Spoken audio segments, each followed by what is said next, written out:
Stop demonizing your anger. Hey guys, welcome back to my channel. I don't know if you can tell, but my butt doesn't feel good. Every time I don't feel good, you can see it in my eyes, my face is all swollen and puffy, my nose is all shiny. Like I have not been feeling good. Yesterday, I was just snot nosed, coughing. It was awful. And then today, pretty much the same thing, really. And don't mind the windy shirt. I've been literally lounging around all day because I haven't been feeling good and studying for my life insurance exam and just reading and doing some random stuff because I have not been feeling good. So I had to kind of take it as a rest day. I was already off, so that it worked out. But we're here now, and that's what matters. Yeah, but I did not want to not feel good because I wanted to go for a walk. I wanted to go just chill. Like, I wanted to be out. I was kind of upset because I've been on this roll and just been feeling very energetic, very ready to just get things done. And then my butt's gonna get sick or not feel good. I don't even know what to call it. So then I have to force myself to relax. And honestly, to me, when you start to not feel good, it's just a sign that you need to rest your body and you've been overdoing it. I don't like it. But we're here. And I'm feeling a little bit better than I was earlier. So that's all that matters. But today we are going to be talking about anger and why we shouldn't be demonizing our anger. Stop demonizing your anger. It's just an emotion, just like anything else. It's just like joy, it's just like peace, it's just like sadness, it's just like happiness. Anger is just a normal emotion. And so today we're going to be talking about the different levels of anger and kind of my personal story with anger and why I'm even bringing it up. So, yeah, let's just get straight into the video. Alright, guys, so the reason why I'm bringing up this topic is because this last season that I was in, I found myself being angry a lot more than usual. And whenever I get in periods of anger, which it gets easier and easier every single time, but every time my first initial feeling is to feel guilty about my anger, to feel guilty that I even feel that way, to kind of demonize it, like to try to detach from my anger, acting like it's not emotion that's coming from me, acting like it's not a reaction to something. Honestly, it's an emotion that we should be feeling and understanding why we're feeling it. So today, I kind of broke anger out in some sections just so that I can understand it better, so you guys can understand it better, and so that we can understand why we shouldn't be demonizing our anger and why we shouldn't be putting it on the back burner and pretending like it doesn't exist, because eventually it's just going to become explosive and reactive, and that's exactly what we don't want. That's the type of anger that we really fear, is the reactive anger, not just the anger itself. Life moves fast when you do what you want. So the first type of anger I want to bring up is what I call present anger. Present anger is just that first initial feeling that we get. It's the feeling when someone's wronged us, or we just like something's not going our way, and we just feel that initial anger. And that moment, since it's just a present moment fleeting anger, it's not something to be demonized. It's just something to be like, okay, I felt angry. Why did I feel angry? Okay, this happened. I don't really have to react to it in any way. I don't have to do anything with that anger. It's just a slight little, slip up of anger. That's normal. We don't have to feel guilty about being angry, especially when people do us wrong. The second type of anger is passive anger. That is the anger that occurs when we kind of try to put our anger on the back burner and we try to pretend that it doesn't exist, but instead we just start getting very passive aggressive towards the people around us.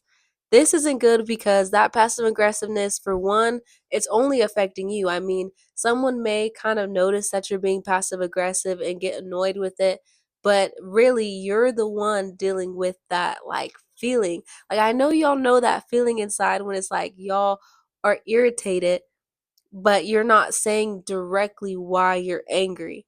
And then you're just feeling that anger bubble up, and it's just something that you have to deal with because you're deciding to. Because honestly, you could be honest and be like, hey, I'm angry, like you did da da da da da.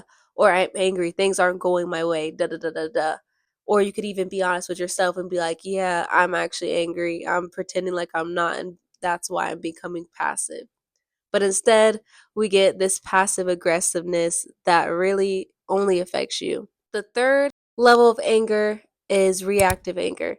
That's when you've been pushed so far that you react in your anger. You yell, you throw things, you punch the wall, you do something reactive, I guess. That type of anger is an anger that's been bubbled up for so long, and it comes from that present anger, that passive anger combined, and it becomes that reactive anger because instead of dealing with your anger when you first experience the emotion, you let it bubble up and you demonize it and you felt guilty for it. So now you are reacting from that pressed in anger. As women, I feel like people think that it's not normal for us to feel anger. Like we get treated differently when we even experience that anger, or people pretend like our anger isn't really that serious. In reality, we're all humans here. We all experience intense emotions. We all experience anger in some type of way. And our anger is probably a little bit scarier because we're a little bit more quiet about our anger until we get to that reactive point. We're not honest with the people around us when we're angry. But if we really break down anger and we understand the levels to it, we can kind of confront it in a healthy way instead of pretending like it doesn't exist, instead of demonizing it, instead of just making ourselves feel so bad for being angry. A lot of times our anger comes from a deep level of protection for ourselves because we feel fear or we feel hurt or we feel in danger. So we become angry or we even feel exhausted. So when we feel these emotions, this emotion of anger, instead of feeling guilty about feeling the emotions, we need to decide to look at it and be like, hey, am I tired? Hey, am I afraid? Hey, am I hurting? We have to really face it head on and be like, you know what? I don't have to sit in this emotion for too long. I can really face it head on and I can choose to flourish with it. I think that there definitely is an extent to anger where it's like, okay, yeah, you should be angry. You know what I mean? Like you should be angry. You should care about yourself enough to feel angry. If someone's hurt you or if you feel the need to protect yourself and you feel angry, that is a good thing. I don't know why it ever seemed like a terrible thing. When you're angry over yourself, that just shows that you love yourself and that you respect yourself and that you want the best for yourself. A lot of times in my life, I had to get angry enough to walk away. If I didn't have that anger, then I would have never walked away because I would have sat there and would have been like, well, this person is hurting me, but I don't really care. So I'm just going to stay in this place and then they're just going to continue to hurt me. No, that's not what we want. So a lot of times our anger can really be a protective thing for us. We can feel angry enough to walk away, angry enough to make a change, angry enough to go and move forward in our life. We can use our anger as fuel. A lot of times, if I'm angry at the way that my life looks, I'm going to use that as fuel to change it, to look forward and be like, you know what? I hate how things are going. So I'm going to do a better job or I'm going to change some things around because I don't like this and I don't want to sit in my anger. So I'm going to turn this around into something that causes me to be motivated to move forward. I was talking to my brother the other day and he kind of brought up a verse about anger. It was basically a verse about anger being foolish, like we shouldn't be angry.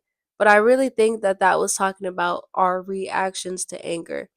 Because if we're angry, we don't have to go and hurt somebody or we don't have to go and punch something. We don't have to go and yell. I mean, that's therapeutic. So if you need to go outside and scream, that's a part of the free therapy that we have as humans with free will. But but we can kind of control how we react to our anger. We don't have to go off on somebody every time we're angry. We need to learn emotional regulation. Sometimes I will be so pissed, so angry. Like so angry. and I will literally solve it like within myself, if that makes sense. I will regulate myself in a quick second because I've learned that emotional intelligence. I've learned that emotional regulation, like to really calm myself down in my mind to be like, okay, I'm angry right now. I just need a second. I need to breathe. I need to walk away. I need to do this, that, and the third.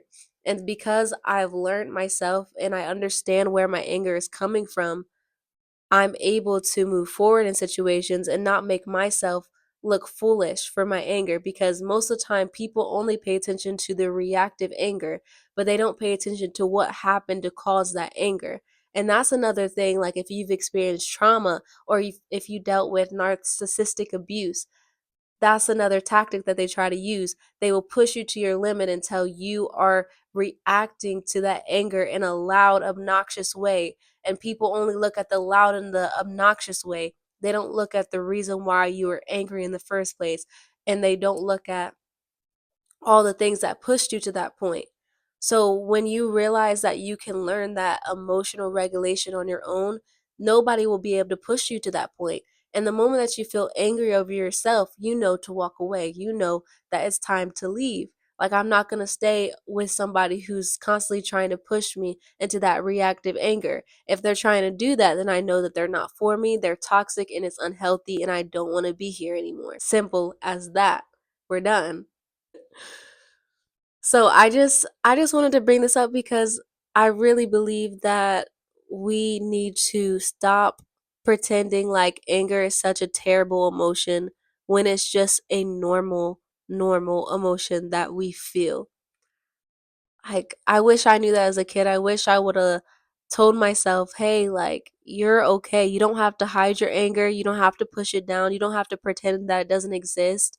You can learn how to manage your anger, how to use it as fuel, how to understand it more, how to use it as a tool to understand yourself better." This anger that we feel, this is something that, like, we don't have to demonize. And I think the reason why we demonize our anger so much is because a lot of us have experienced the byproducts of people's anger, and it wasn't good because people use their anger to be abusive. People use their anger to scream and yell and throw things, and we've just seen a type of anger that, you know, was very reactive.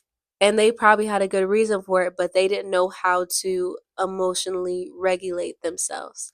And so we dealt with the aftermath. But we have to learn to separate ourselves from those people in the past that showed us that anger was something to be demonized, that anger was something full of pain and hurt, that it was something that could hurt the people around us.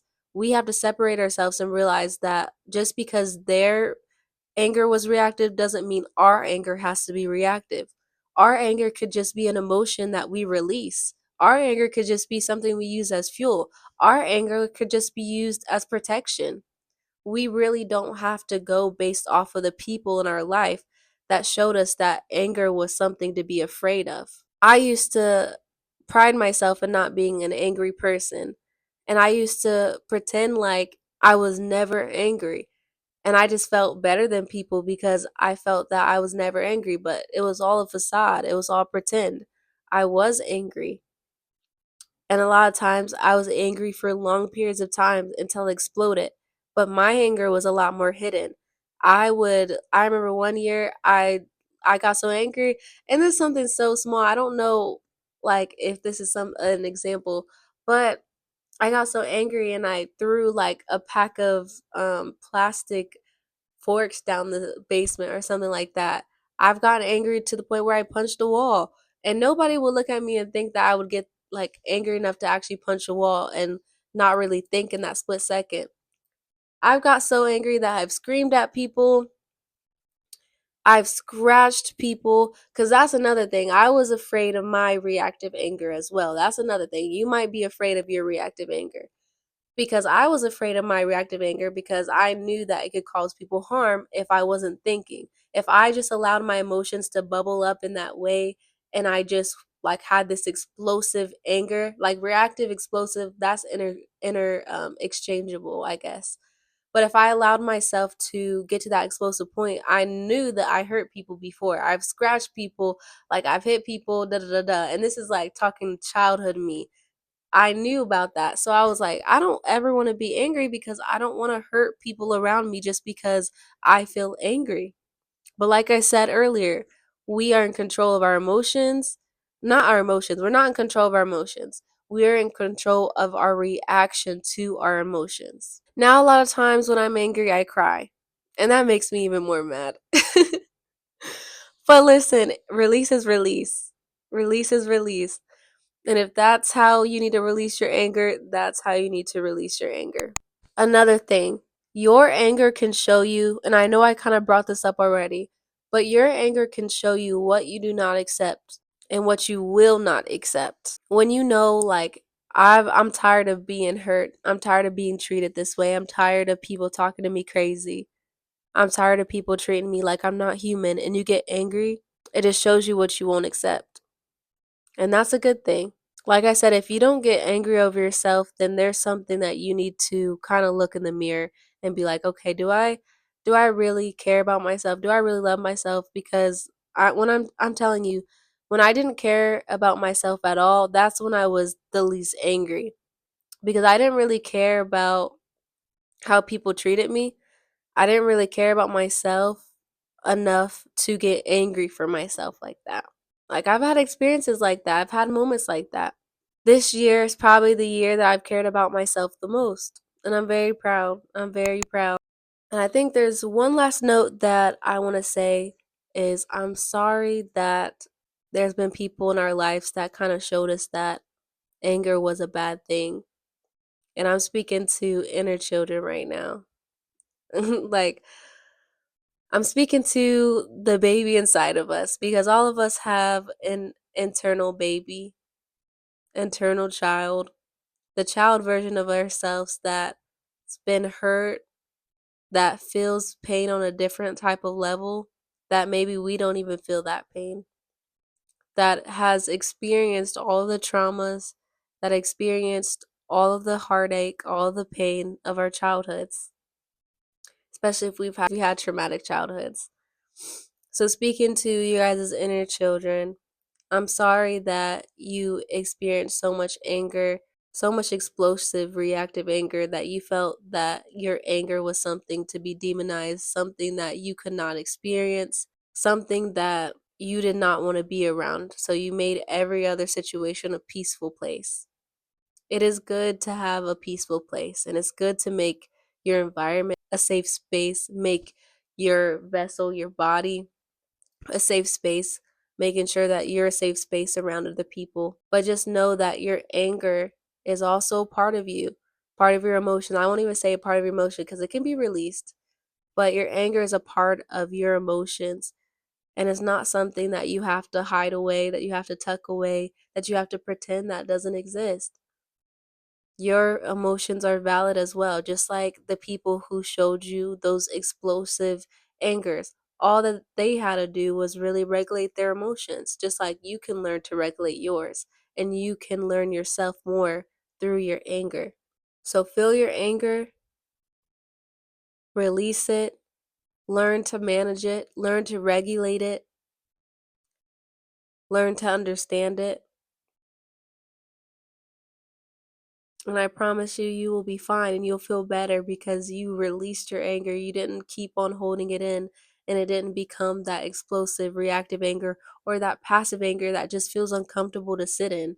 I hate being passive aggressive. I hate feeling passive anger because then you're just sitting in that icky feeling and I hate that feeling. And I know you guys don't like that feeling. Like there's no way that anybody could just be sitting there feeling passive aggressive and actually liking it. So we're going to learn this season. And this is that garden mentality right now. This is that garden mentality. We want everything in our life to grow. We want our minds to grow. We want our hearts to heal and to flourish. We're getting into a new season. It's about to be spring or it's spring already. And I don't want us to walk into spring with anything holding us back. And if that's our anger that we haven't released, then we got to let go of that right now. And we have to really look into it and really try to heal from it, really try to release it, and really try to learn how to regulate it. I recommend journaling as well. Like if you need to, if you really want to understand it and break it down, journal about it. That's what I do. When I was struggling with anxiety, I journaled about it. When I was struggling with anger, I journaled about it. Every single emotion that I've experienced, even like a numbness, I've journaled about it so that I can understand it deeper, so that I can break it down and be like my own little mini therapist. I haven't needed to actually talk to a therapist in a long time because I've been so self aware. And some people say that's a bad thing. I think that's a good thing. I'm not sure honestly where that falls. But I've been so self aware of my own emotions for so long that I haven't really had to go get therapy.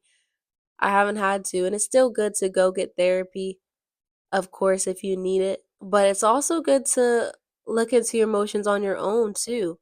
Because when you really are self aware of what you're going through or what you're feeling, and you understand it deeper, and you get to be the one to uncover it you get to be the one to uncover it by yourself, it's such a good feeling when you've figured it out for yourself, if that makes sense.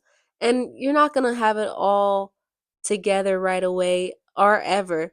I'm still learning so much about myself every single day. But it's like a little puzzle piece. Like it's a little puzzle, I guess you could put it. You're constantly uncovering the mysteries of yourself. Like that is it's a good experience.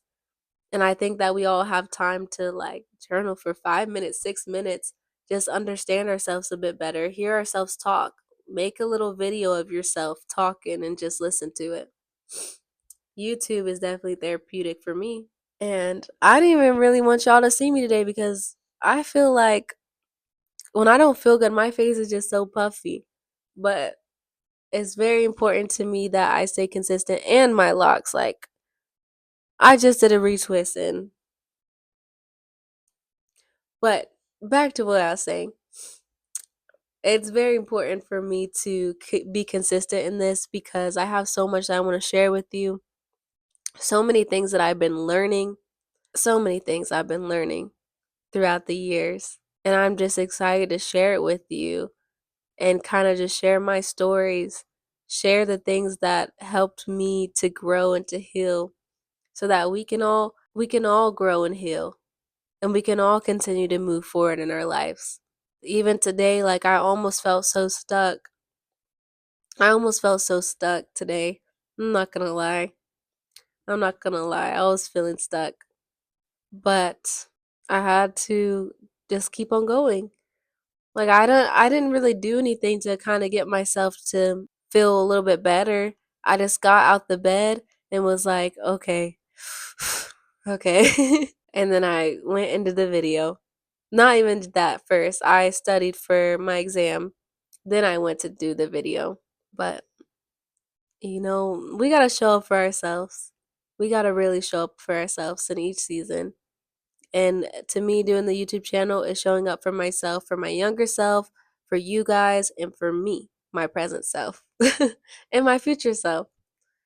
So, yeah, I love you guys.